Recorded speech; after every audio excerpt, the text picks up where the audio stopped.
2025-26 पर बोलने का जो अवसर प्रदान किया उसके लिए मैं धन्यवाद जोहार करना चाहूंगा।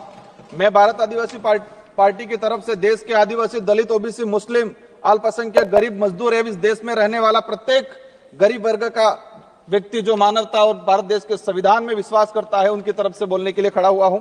आज देश का पढ़ा लिखा, डिग्रीधारी, शिक्षित, बेरोजगार युवा 200-300 रुपए में दिहाड़ी मजदूरी करने के लिए मजबूर हो रहा है, और जो दूसरी तरफ जो विदेश में जा रहे हैं, जो रोजगार के लिए वो दोबारा पैरों में, हाथों में बेड़ियां लेकर वापस लौट रहे हैं। ये हमारा देश की स्थिति है, पढ़े लिखे विशेषकर बेरोजगारों की। आदिवासी समुदाय ने जितना प्राकृतिक आपदा का कहर नहीं झेला है, उससे ज्यादा हजारों सालों से शोषण, अत्याचार, विस्थापन जैसे मानव निर्मित आपदाओं के कहर से जूझा है।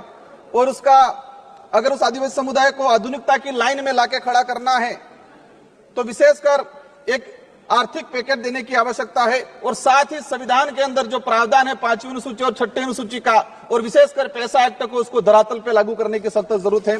सभापति महोदय, देश के अंदर देखा गया है विस्थापन की जो समस्या, भारत देश में विकास के नाम से सबसे ज्यादा अगर कोई विस्थापित हुआ है तो आदिवासी समुदाय विस्थापित हुआ है। एक survey report Indian social institute की एक रिपोर्ट के अनुसार बताया गया है कि वर्ष 2010 से 2025 तक 15 सालों में 15 लाख आदिवासियों को विकास के नाम से विस्थापित किया गया है। वर्ल्ड बैंक की रिपोर्ट में बताया गया है कि विस्थापन आदिवासी समुदाय में से 50% आदिवासी परिवार पुनः विस्थापित नहीं हो पाते हैं। साथ ही भारत देश में एक सर्वे रिपोर्ट में आया है कि जो आदिवासी समुदाय है अपने जीवन काल के दौरान कम से कम 50% आदिवासी एक उम्र के अंदर 2 बार विस्थापित होते हैं। आजाद भारत में उस समाज को प्रताड़ित किया जा रहा है जिसका इतिहास का हर पन्ना खून से रंगा हुआ मिलेगा। क्योंकि आदिवासी जल जंगल जमीन की लड़ाई के लिए, देश की रक्षा के लिए मुगलों से, राजा रजवाड़ों से और अंग्रेजों से लड़ता आया, कभी झुका नहीं। लेकिन आज उनकी हालत बेहद बेहतर है। पिछले 10 सालों में भाजपा सरकार द्वारा धर्म की आड़ में कलम कागज के हथियारों से आदिवासियों के अधिकार, जल जंगल जमीन को हड़प कर आदिवासियों की मानसिक, आर्थिक, बौद्धिक हत्या करने का काम किया गया है। सभापति महोदय, आज बजट में सशक्त भारत बनाने की बात चल रही है। बनना चाहिए, हम भी चाहते हैं हमारा देश मजबूत बनना चाहिए, विश्व शक्ति बनना चाहिए। लेकिन स्थिति क्या है, हमारे देश का जो भविष्य कुपोषण की बेड़ियों में जकड़ा हुआ है। NFS 5 की रिपोर्ट बताती है कि आदिवासी बच्चों में 55% आदिवासी कुपोषित, और उसमें भी 42% बच्चे गंभीर एनीमिया से पीड़ित है। और आज देखा गया इस बजट के अंदर कि कुपोषण को दूर करने के लिए कोई बजट का प्रावधान नहीं किया गया है। बेटी बचाओ बेटी पढ़ाओ का नारा लगा रहे हैं, बट हमारे देश की महिलाओं के लिए हम भी चाहते हैं कि मजबूत बने, सशक्त बने। लेकिन हकीकत क्या है, देश के अंदर देखा गया है कि आदिवासी समुदाय में विशेषकर हर तीसरी महिला कुपोषण का शिकार है और हर दूसरी महिला एनीमिया का शिकार है।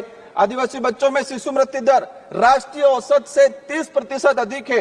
5 वर्षों से कम उम्र के आदिवासी बच्चों की मृत्यु का अनुपात राष्ट्रीय औसत से 61% अधिक है। माननीय सभापति महोदय, बाकी जो रहा, जो जीवन काल के अंदर देखा गया है, कभी माओवादियों के नाम से, कभी नक्सलवादियों के नाम से मारा जाता है। एट्रोसिटी में कई आदिवासियों को मारा गया। NSRC की एक रिपोर्ट बताती है कि वर्ष 2020 से 2025 मात्र 5 साल के अंदर 400 आदिवासी पुलिस मुठभेड़ में मारे गए हैं। आज मणिपुर का हत्याकांड, मणिपुर में देख लो, कई आदिवासियों को मारा गया है। छत्तीसगढ़, झारखंड का आम आदिवासी कभी उधर नक्सलवाद माओवादी की गोलियों के से कहीं के निशाने पे है, उधर पुलिस की गोलियों पे निशाने है। बीच में आम व्यक्ति जो है वो आज उसके साथ अत्याचार हो रहा है। हर दिन एक न एक व्यक्ति मारा गया है। आदिवासी, दलित, पिछड़ों को सशक्त बनाए बिना हमारे देश, भारत देश को सशक्त भारत बनाने की कल्पना करना एक कोरा सपना रह जाएगा। स्वास्थ्य सुविधा की देखा जाए, आदिवासी क्षेत्र में PSC CSP की, CAG की एक रिपोर्ट आई है कि आदिवासी बाहुल्य क्षेत्र में जितनी जो PSC CSC है वहां पर 60% डॉक्टरों के पद रिक्त हैं। देश में मात्र 18% आदिवासी गर्भवती महिलाओं को ही संस्थागत प्रसव का लाभ मिल पा रहा है। संस्थागत प्रसव का सिर्फ मात्र 18%। सभापति महोदय, 1 मिनट का रहा है। शिक्षा की बात करें, हमारे राजस्थान के अंदर झाड़ोल कोटड़ा के अंदर जहां से एक मंत्री जी आते हैं, वहां पर 14 वर्ष से अधिक बच्चों को स्कूल और पेन, पेंसिल, किताब क्या है वो नहीं पता है। आज देखा गया है यूनेस्को की एक रिपोर्ट में देश में 35% आदिवासी बच्चे ड्रॉप आउट हो रहे हैं और राष्ट्रीय औसत 12% है। 8%, मात्र 8% आदिवासी युवा उच्च शिक्षा की पढ़ाई पूर्ण कर पा रहा है। देश के अंदर देखा गया है वर्तमान में कि 85% आदिवासी परिवार की पहली पीढ़ी पढ़ रही है और 20% आदिवासी ऐसा है जिनकी पहली पीढ़ी भी आज पढ़ाई नहीं कर पा रही है। बकाया छात्रवृत्ति 2-2 साल से छात्रवृत्ति नहीं आ रही। हमारे राजस्थान के अंदर केंद्र से बजट रिलीज नहीं हुआ है। राष्ट्रीय विदेश छात्रवृत्ति योजना शुरू की 2013 के अंदर 20 बच्चे जा रहे थे आदिवासी समुदाय के, मैडम 1 मिनट का रहा है, और आज भी 20 बच्चे जा रहे। 2013 में हमारे देश से विदेश में 1,90,000 बच्चे पढ़ने जा रहे थे। आज 2024 के अंदर 13 लाख जा रहे हैं, लेकिन आदिवासियों के लिए वो 20 सीटें हैं, वही 20 सीटें आज तक वो बढ़ाई नहीं गई है। लास्ट में अंतिम में कहना चाहूंगा, नरेगा के अंदर इस बार देखा गया बजट कोई नहीं बढ़ा गया है। नरेगा की मजदूरी 200 रुपए मिल रही है, उसको 600 रुपए तक किया जाए और 100 दिन का जो रोजगार है वो 200 दिन तक किया जाए।